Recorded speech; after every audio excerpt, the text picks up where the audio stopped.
कमरिया कमरिया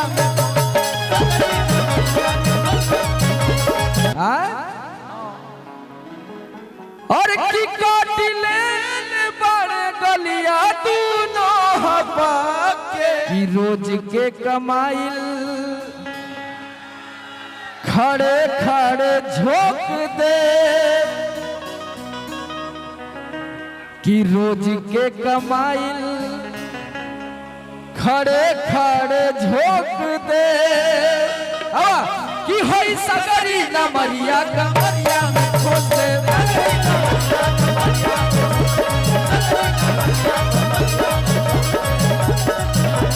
मैं छमिया छल छबीली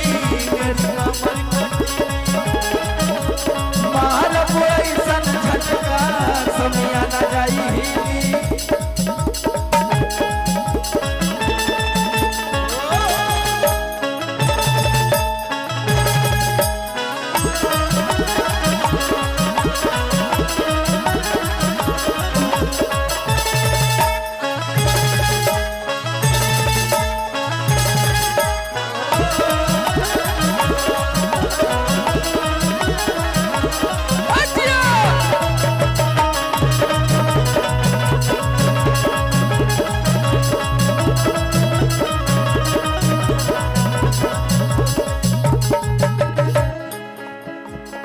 कह दिया कि हाथ लागब न रखला नाल जवा में हो अड्डा सतारू नागिन जस करे जवा में हो चला आवा कि हाथ लागब न रखला नाल जवा में हो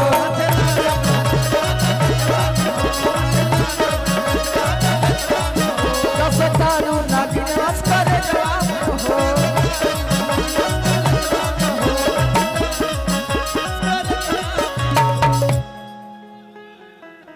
कि हो जाई बखुश बाबू ऐसन पर बोझ दे दी इन्हा लोन के तरफ से कुल धन दे देती ले जाई है कि हो जाई बखुश बाबू ऐसन पर बोझ दे कि रोज के कमाइल खड़े खड़े झोंक दे रोज के कमाइल खड़े खड़े झोंक दे हई सगरी न मरिया कमरिया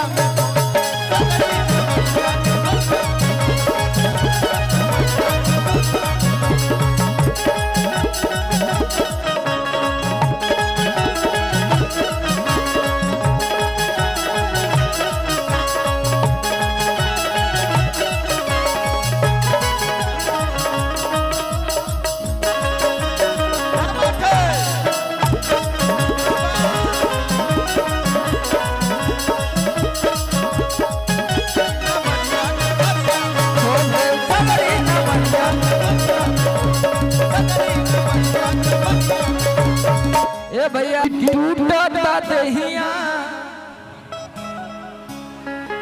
बधता कलाई लव भैया अले आवा देवरू दर्द के दवाई और की सूत गई सैया से रतिया चपा के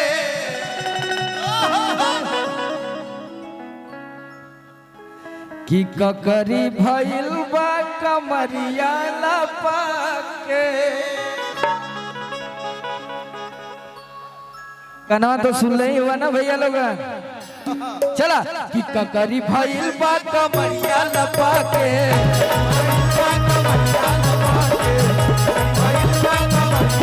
टूटता दहिया बधता कलाई टूटता दहिया बधता कलाई आवा देवरू दर्द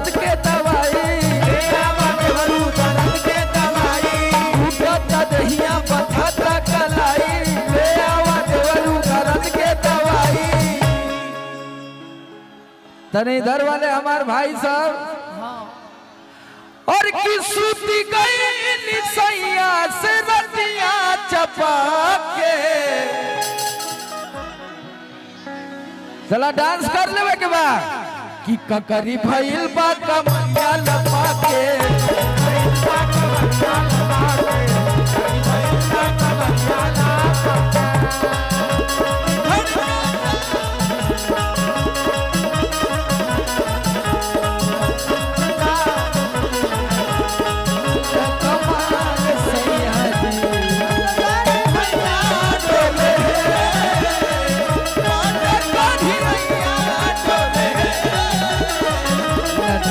के पीछे जैसे नैया डोले वही मोर सैया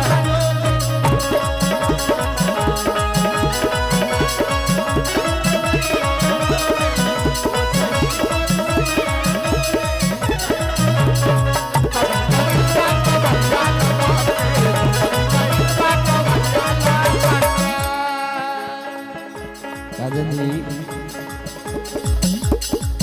पूछा था तेरा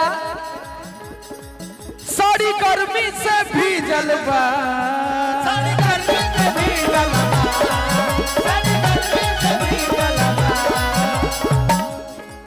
देह देवरू होगी जलवा,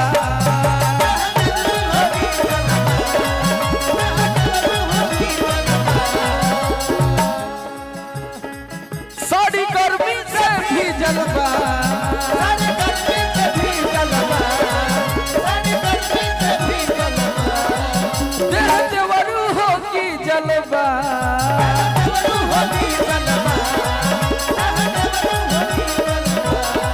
भैया थोड़ा आगे से हट जाइए भैया।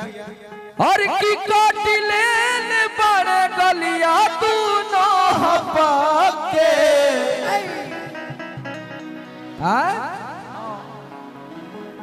और की काटी लेन बड़े गलिया तू न हपा के।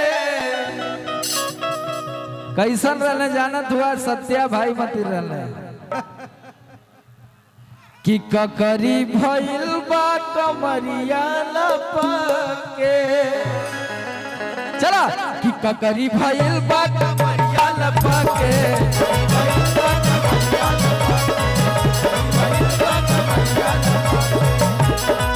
भैया भैया आराम से सही चला जा कि मैं छमिया छल छबीली मेरी कमर कटीली।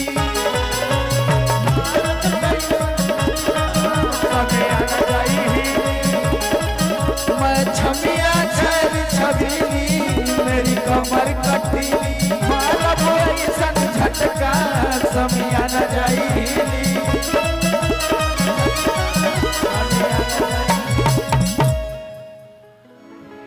और की जवानी करोड़ के ना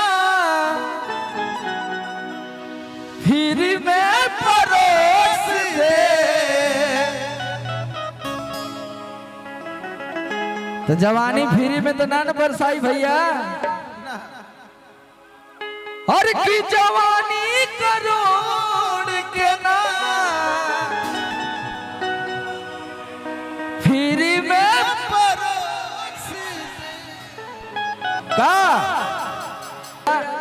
ये देखिए हमारे प्यारे भाई अभिषेक तिवारी जी दुगोला के गायक और सुपरस्टार हैं हमारे अभिषेक भाई। और गायक के साथ साथ एक सुंदर राइटर भी हैं। इनका बहुत सारा गाना हमने गाया हुआ है। इनको ढेर सारा प्यार आशीर्वाद दीजिए कि ये ऐसे ही ऊंचाइयों को छूते रहें, अच्छे अच्छे गाने लिखते रहें, गाते रहें। और आज हमारी बात हुई तो बोले कि नहीं भैया हम आज इनका कार्यक्रम भी था लेकिन कार्यक्रम छोड़ के यहाँ आए। हम आपके ऋणी हैं मेरे भाई, ऐसे ही आप चमकते रहिए। Love you.